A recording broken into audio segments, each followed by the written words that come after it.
الحمدللہ والصلاة والسلام علی رسول اللہ۔ مانع حمل گولیاں کھانے کی وجہ سے ماہواری غیر منظم ہو گئی ہے۔ سوال کیا گیا ہے، میں بعض طبی وجوہات کی بنا پر خاندانی منصوبہ بندی کے لیے گولیاں استعمال کرتی ہوں، پھر کچھ دن یہ گولیاں استعمال کرنا بھول گئی اور اب مجھے خون کے جاری ہونے کی شکایت ہے۔ جن دنوں میں مجھے خون جاری ہونے کی شکایت ہوتی ہے میں ان میں سے 2 دن نماز بھی ادا کرتی ہوں، لیکن مجھے ایسا لگتا ہے کہ میں گناہ کا کام کر رہی ہوں۔ اس بارے میں صحیح رائے کیا ہے؟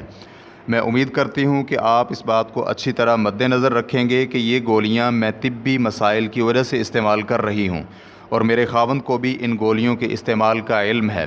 طبی مسائل کچھ اس طرح کے ہیں کہ اگر میں یہ گولیاں استعمال نہ کروں تو مجھے طبی پیچیدگیوں کا سامنا کرنا پڑتا ہے۔ الجواب بعون الوہاب۔ اول، عورت کے لیے مانع حمل گولیاں استعمال کرنے کی اجازت 2 شرطوں کے ساتھ ہے۔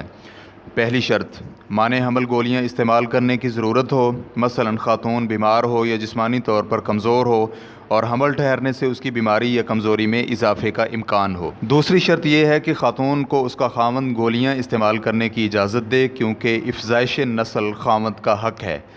نیز یہ بھی ضروری ہے کہ مانع حمل گولیاں استعمال کرنے کے لیے کسی معتمد طبی ماہر سے مشورہ بھی ضروری ہے۔ ان سے اطمینان کر لیا جائے کہ یہ گولیاں آپ کی صحت کے لیے کس حد تک موزوں ہیں۔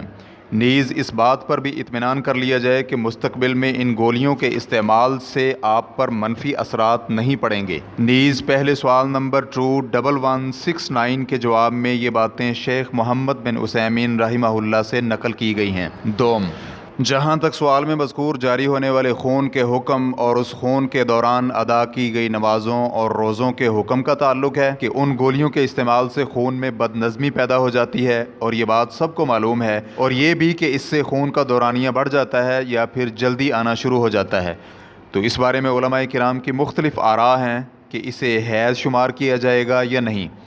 شیخ ابن عثیمین رحمہ اللہ نے یہ موقف اپنایا ہے کہ ان گولیوں کی وجہ سے حیض کے خون میں رونما ہونے والا اضافہ بھی حیض ہی شمار ہوگا۔ ان کا کہنا ہے کہ ان گولیوں کے مضر اثرات میں یہ بھی شامل ہے کہ ان سے خواتین کے ماہواری نظام میں بد نظمی پیدا ہو جاتی ہے، اور اس بد نظمی کی وجہ سے عورت کو پریشانی اور شکوک و شبہات کا سامنا کرنا پڑتا ہے۔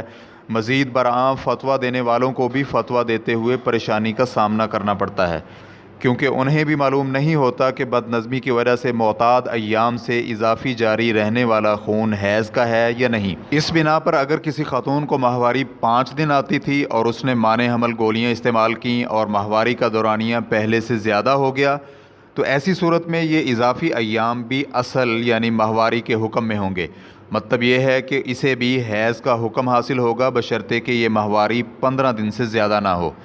چنانچہ اگر 15 دن سے زیادہ ماہواری کا دورانیہ بڑھ جائے تو پھر اسے استحاضہ کہا جائے گا، اور 15 دن سے زیادہ ہونے پر اس کا وہی حکم ہوگا جو اس کی سابقہ معتاد ماہواری کے 5 دن کے بعد ہوتا ہے، یعنی اس پر طہر کے احکام لاگو ہوں گے، اور ایسی خاتون نماز روزے کا اہتمام کرے گی۔ ریفرنس کے لیے دیکھیے فتاویٰ نور علی الدرب جلد نمبر 1 صفحہ نمبر 123۔ جبکہ دائمی فتویٰ کمیٹی کے علماء کرام نے یہ موقف اختیار کیا ہے کہ خاتون مانع حمل گولیوں کی وجہ سے جاری ہونے والے خون کو دیکھ کر حکم لگائے گی، چنانچہ اگر اس خون میں حیض والی صفات ہوں تو وہ حیض ہوگا، اور اگر عام خون جیسی اس میں صفات ہوں تو وہ فاسد خون ہوگا اور اس پر حیض کا حکم لاگو نہیں ہوگا۔ دائمی فتویٰ کمیٹی کے علماء کرام سے پوچھا گیا، آج کل خواتین گولیوں اور کڑوں کی شکل میں مصنوعی مانع حمل چیزیں استعمال کرتی ہیں، اور کوئی بھی معالج کڑا یا گولیاں دینے سے پہلے خاتون کو 2 گولیاں دیتا ہے تاکہ یہ اطمینان کر لے کہ خاتون پہلے سے حاملہ نہیں ہے، تو اگر عورت حاملہ نہ ہو تو اسے خون آنا لازمی ہے۔ اب سوال یہ ہے کہ محدود دنوں میں جاری ہونے والا یہ خون حیض کا حکم رکھتا ہے کہ اس دوران نماز اور روزے کا اہتمام نہیں کرنا اور جماع بھی نہیں کرنا۔ واضح رہے کہ ان 2 گولیوں کی وجہ سے آنے والا خون حیض کے معتاد دنوں میں نہیں آتا۔ اسی طرح کڑا یا چھلا رکھوانے کے بعد یا گولیاں استعمال کرنے کے بعد عورتوں کی ماہواری کے نظام میں تبدیلیاں آ جاتی ہیں کہ مانع حمل ذریعہ اپناتے ہی فوری طور پر ماہواری کا نظام اتنا خراب ہو جاتا ہے کہ کچھ خواتین کو پورے ماہ میں صرف 1 ہفتہ ہی خون نہیں آتا اور بقیہ 3 ہفتوں میں اسے خون مسلسل جاری رہتا ہے۔ نیز جاری رہنے والے خون کی صفات بھی وہی ہوتی ہیں جو حیض کے خون کی ہوتی ہیں۔ اسی طرح عدم حمل شناخت کرنے کے لیے دی جانے والی 2 گولیوں کے بعد بھی حیض جیسا ہی خون آتا ہے، جیسے کہ پہلے سوال میں ذکر کیا گیا ہے۔ اب سوال یہ ہے کہ ان 3 ہفتوں کے دوران عورت کے لیے کیا حکم ہے؟ کیا یہ خون حیض کا خون ہے یا خاتون مانع حمل ذرائع اپنانے سے پہلے والی اپنی سابقہ عادت کے مطابق ہی ماہواری کے ایام گزارے جو کہ 1 ہفتہ یا 10 دن تھی؟ اس سوال کے جواب میں انہوں نے کہا ہے کہ اگر مذکورہ 2 گولیاں کھانے کے بعد آنے والا خون انہی صفات کا حامل خون تھا جو عورت کو ماہواری کے ایام میں آتا تھا تو ایسی صورت میں خاتون نماز نہیں پڑھے گی اور نہ ہی روزے رکھے گی، اور اگر اس میں وہ صفات نہیں ہیں تو پھر اس خون کو نماز، روزے یا جماع سے روکنے والا خون شمار نہیں کیا جائے گا، کیونکہ یہ خون تو صرف گولیوں کی وجہ سے ہی جاری ہوا ہے۔